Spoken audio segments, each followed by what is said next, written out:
હાલો માં જય માતાજી. જય માતાજી. આજ તમે કઈ કહેવાના હતા કે પેલું બ્રાહ્મણ વિશે? આજ છે ને તે બ્રાહ્મણ વિશે વાત છે. મેં આમ સાંભળેલ છે ઈ. હા હા. એટલેથી મને ઈ યાદ આવી ગઈ કે આ વાત છે એ આમ વાર્તા જેવું જ છે. હા હા. એટલે મેં કહું હું કહી દઉં. એમાં એમ કે ભૂલી પર જાય ને એટલે યાદ રહે હા હા. એવું છે.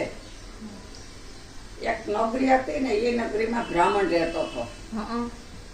બ્રાહ્મણ રહેતો હતો. હવે બ્રાહ્મણ ને ઘેર તો ભગવાનને પારણું બાંધ્યું હતી, દીકરો દીધો. દીકરો દીધો તે દીકરો પણ ઘડીએ વધે ને એવો પોરે વધવા માંડ્યો ને એમ થાતે થાતે તો છોકરો જવાન થઈ ગયો. હાવ એ બ્રાહ્મણ ને એમ શું કે બ્રાહ્મણ કે હાલ મારે મારા દીકરાને કાશી મારે ભણાવવા મોકલવો છે. એટલે કાશી થી કે બધી વિદ્યા પાકી કરી લે ને મારો દીકરો તો મોટો પંડિત થઈ જાય કે એટલે મારે કાશી મોકલવો છે એને ભણવા. હવે ઈ તો એને એટલે મૂક્યાયો કાશી. બ્રાહ્મણ તો જ્યોતિના દીકરાને અહીંયા ભણાવવા. હવે અહીંયા જઈને છોકરો ભણવા વળ્યો ને એ ગુરુ એને બધી શિક્ષા ને વિદ્યા ને બધી શીખવાડાવે. એટલે આને બધું છોકરો હોશિયાર હતો એટલે બધું યાદ રહેવાય મંડી ગયું એને પણ. એટલે અહીંયા બધી જેટલી વિદ્યા હતી ને એ બધી એને પ્રાપ્ત કરી લીધી ને મોટો વિદ્વાન બની ગયો ઈ તો. હવે ગુરુ તો કે તારા જેવો તો કોઈ અટણા સુધી અહીંયા આવ્યો જ નતો આવો બ્રાહ્મણ, આવો મારો સેલો ઈ કે ને તે તો ઘણું શીખી ગયો ઈ કે હાવ. એટલે ઈ છોકરો ત્યાં 12 વર્ષ ઈને બધી આ વિદ્યા શીખી. ઈ 12 વર્ષે છોકરો આવતો તો કોક ઈને આકરનું કોક ગયું હે ને કાશી જાત્રા કરવા ઈ ભેગું છો. એને કહ્યું કે હું અમુક દાડે હું આજે આવું ઈ કે ત્યાં મારા બાપુજીને કહી આવજો તમે. તો કે હા વાંધો નહીં. હવે ઈ ઓલો તો જાત્રા વાળો ઘેર ગયો પછી એના બાપુને કહી આવ્યો કે તમારો દીકરો આવે છે કે હો. તો કે આવે તો કે હા. હવે ઈ આવતો હતો ત્યાં બ્રાહ્મણ ને તો અરોકનો કોઈ પાડ્યો નથી. અહીંયા તો ગામમાંથી કેટલા માણસોને ભેગા કર્યા કે ગાસ્તે ને વાસ્તે ને મારા દીકરાને હામ્યા કરવા છે કે. એટલે તો ગાસ્તે ને વીસતે ને હામ્યા કરવા ગયા હામા છોકરાને લેવા. છોકરો આવ્યો ને છોકરો પણ ઠીક મોટો વિદ્વાન બનીને જ આવ્યો. એટલે ગામના પછી તો ઘેર આવ્યા ને ઘેર આવીને બધા બેઠા હે ને બ્રાહ્મણ ને આંગળેથી બધા નોકા પૂછે ને કોઈ જે વધારે ભણેલા આવે એ વધારે પૂછવા આવી ગયા કે તે આ પ્રાપ્ત કર્યું ઓલું પ્રાપ્ત કર્યું વિદ્યા. એટલે એ બધી છોકરો પર કેતો જતો હતો કે હા એ તો મને આવડે. એટલે બધી સવાલનો જવાબ દેતો જતો હતો બધીને. તો પૂછ્યું હા. એટલે ગામના તો બહુ જ ખુશી થઈ ગયા. ઓહો ઈ કે આપણા ગામમાં મોટો વિદ્વાન ઈ કે બનીને આવ્યો પંડિત ઈ કે આપણું ગામ જ તારી દે ઈ કે આ બહુ સારું કામ કર્યું હોય ઈ કે આ ગોરબાપાના દીકરા એ તો એમ બધી વખાણ કરતા કરતા હો ને ઘેર ગયા ને એમ કરતે કરતે તો પછી ગામના 12 ગામના ને ખબર પડી કે આમ પાડોશમાં બીજા ગામડા હોય એને ખબર પડી કે આ તો આ ફલાણા ગોરનો છોકરો અહીં આવ્યો ઈ કે ભણીને મોટો પંડિત થઈને જ આવ્યો છે કે. એટલે ઈ પણ બધા આવે ત્યાંથી ઈ ગામમાંથી પણ ગોર ને તો ઓળખે. આ તો ગોર પદું કરતા હતી બધી 2-3 ગામમાં પણ જતા હોય ને ત્યાં ગયા. ત્યાં આવે ને બધી ઈ પૂછે ને આમ કર્યું ને તે ઓલું કર્યું ને તો કે હા. હવે બધી પતી ગયું ને બધાનું પૂરું થઈ ગયું. પછી વાહેણથી એક આવ્યો મોટી ઉંમરનો પૂછવા. મોટી ઉંમરનો પૂછવા આવ્યો ને તે આવીને એને કે તો બધું જ પ્રાપ્તિ કરીને આવ્યો. તો કે આ બધી વિદ્યા મેં પ્રાપ્ત કરી લીધી કે. તો કે તો સારું કહેવાય કે તો તને પૂછે એના સવાલ તને તરત આવડી જતા હે ને. એ કે હા મને તરત જ આવડી જાય. તમે તમારે જે પૂછવું હોય એ પૂછી લો ઈ કે આમાંથી આ વિદ્યામાંથી. તો ઈ કે હા હું એક સવાલ તને પૂછવા જ આવ્યો છે કે તો ત્યાં કેવો પંડિત બહેનો એ મને ખબર પડે ઈ કે. તો કે પાપનો બાપ કોણ છે? એટલે આ ભાઈ ને નહીં ગમ્યું હોય ને કે આનો એટલો વખાણ થાય એટલે આને ન ગમ્યું એટલે આને પાછો પાડવા માટે જ આવા બધી પ્લાનિંગ ઉપર અહીંયા કાવેતરો કરીને જ આવ્યો ઘેરથી. ઓહે આગળ મારા એક પ્રકારના થોડા આવીને પછી તો એ તો બોલો તો બિસાડો ખૂબ મહેનત કરી પણ ઈ ક્યાંય આવ્યું જ નતું ને ક્યાંથી આવે પાપના બાપનો. એ કે ઈ મને નથી આવડતું. એ કે તો ઈ તને નથી આવડતું ને તો તું એટલો કાસો રહ્યો ઈ કે તો તારી વિદ્યા પાકી ન થઈ હોય કે કઈ, એટલે તું મોટો પંડિત તો બની જ ન હોય કે તો કે તો હું તો પાછો કાશી જાય કે મારા ગુરુની ત્યાં જઈને હું શીખી આવવા પાછો ઈ એને બિચારાને ક્યાં ખબર હતી? હતી કે મારા ગુરુને આવડે કે નથી આવડતું ઈ પણ ને આ તો આમાં ભણવામાં ક્યાંય આવે કે નથી આવતો. પાપના બાપનું તો કઈ એમાં તો ન જ આવે, ઈ તો એની વિદ્યા બીજી જ હોય ભણવાની. આ બ્રાહ્મણ એ બિચારા ઓળખી ન કે કઈ પ્રકારનું માણસ મને Yes. બરબાદ કરવા માટે આવ્યું. આવ્યું. પછી તો એને ન ઈ તો ત્યાં જઈને સીધો ગુરુને ત્યાં ગયો તે ગુરુની મઢીએ જઈને ગુરુ દેખી તો પેલી આ તું ટાવરમાં પાછો આવી ગયો. ઈ કે હા હું તો એક સવાલ બાકી રહી ગયો ને મને સવાલ પૂછ્યો ગામના એ તો મને નથી આવડ્યો, એટલે મને એમ કે તું હજી કાસો રહ્યો છી કે તું મોટો પંડિત નહીં બની એટલે હું તમે મને જવાબ આપો ઈ કે તે કીવાનો કે પૂછતો ઈ કે જવાબ.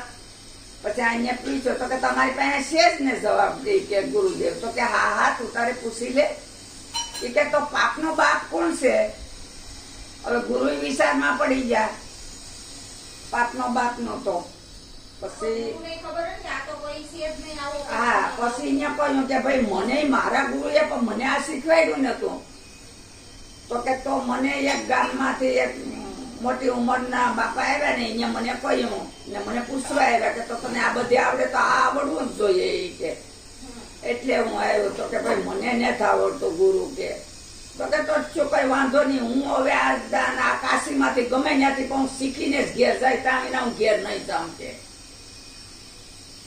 તો એમ કરીને ઈ ત્યાંથી હાલતો જો ત્યાં રોડવે સેડ્યો ત્યાં રોડ ને કાંઠે જ એક વૈશ્યાનો કોઠો હતો.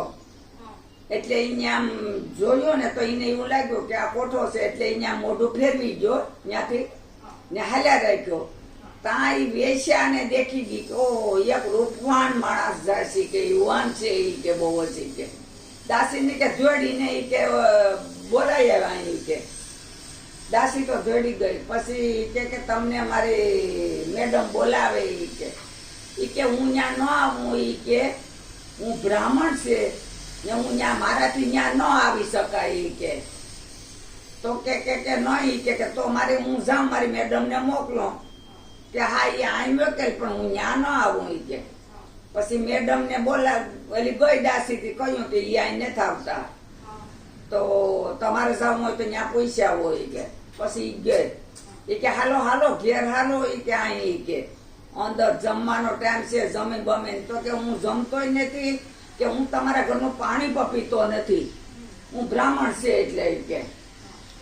તો તમે કેમ એટલી બધી ઉતાવળે પગલા ભરો છો કે શું કામ છે તમારે એવું બધી?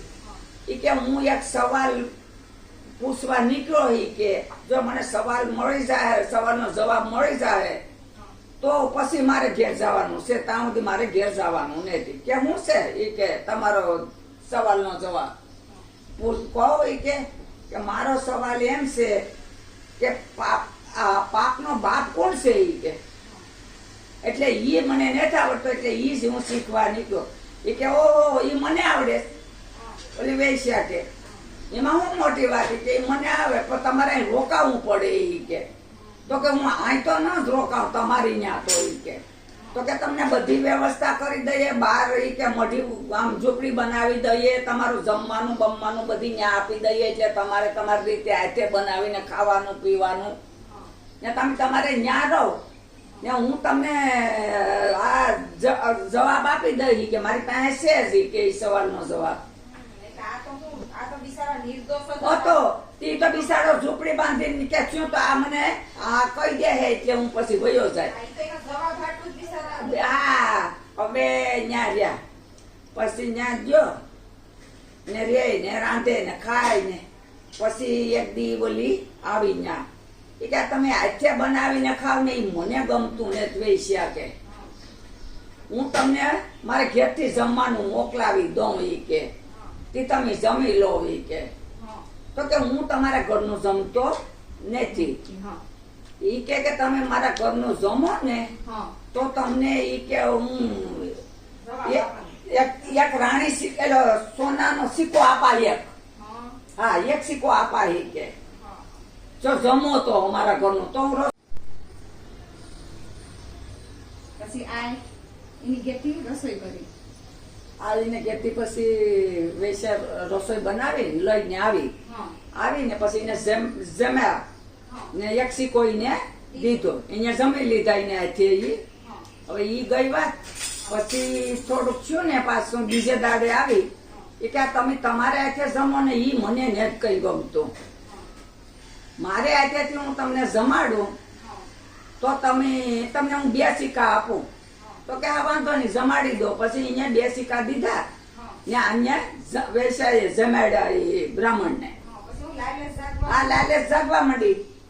હવે ઈ તો પછી પાછી કેતી ગઈ ઈ કે તમે કાલ ઈ કે મારે ઘેર રાત રહો. ઈ કે મારે ઘેર આવીને રાત રહેવાનું.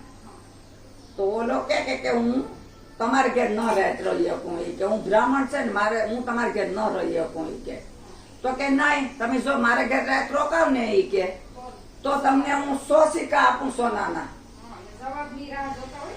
હા પછી કે તો શું કે તો હું આવા ઈ કે તમારે ઘેર. ઈ કે એટલે એક રાત બ્રાહ્મણ પાસે ન્યા એની ઘેર રોકાણો હવારમાં ઉઠ્યો. ઉઠીને ઈ કે હવે મને તમે જે આ સવાલનો જવાબ છે એ મને દઈ દો એટલે હું હાલતો થાઉં. ઈ કે હા એને સોનામાં તો અહીંયા ગણીને દઈ દીધા ને પછી કે હવે મને જવાબ આપી દો તમે એટલે હું હાલતો થાઉં. પછી ઓલી એ લોહીને એક થપાટી બી મારીને વેચાઈએ કે એને આમાં આમ બ્રહ્માંડ સાંભળી ગયા એવું માર્યો. પછી કે ઓ મને આવું કામ આવ્યું. એ કે ને તું ઉઠીને મને મારી આવી થપાટ મારવા મને લાવ્યો તો તે. ઈ કે પાપનો બાપ તું છે. ઈ કે એક સવાલ હાટું થઈને તું એટલો ભણ્યો એટલી વિદ્યા પ્રાપ્ત તે કરી ને જેમ ઈને ઓલાએ તને સવાલ હાટું થઈને આવ્યો એમ તું છે મારા સુધી પૂગી ગયો. ઈ કે એટલે તે તારો આખો ભવ બગાડી નાખ્યો. તે વાતમાં આવીને તે આ કર્યું ને. ઈ કે તેમ વિદ્યા એટલી પાકી કરી હતી તો એમાં તને કઈ આવ્યું જ નતું અટાણા સુધી કે આવું ન કરવું આમ ન જાવું આ રસ્તે ન ચડવું. એ કઈ તને આવ્યું જ નતું અટાણા સુધી. કે એટલે હું અટાણે ગમે કોઈ સારું કરતું હોય કોઈ દેખે કે આગળ જાતું હોય એને પણ ઈ પાછા પાડવા હાટું થઈને ગમે એમાં પણ ઈ ઓલું કરે. હાલ પૂરો થઈ ગયો ને હવે આપડી જો કોઈ ભૂલ ચૂલું હોય તો માફ કરજો. હા તમે સાંભળી વાત છે. હા મેં સાંભળ્યું તો એ વાત કરીએ.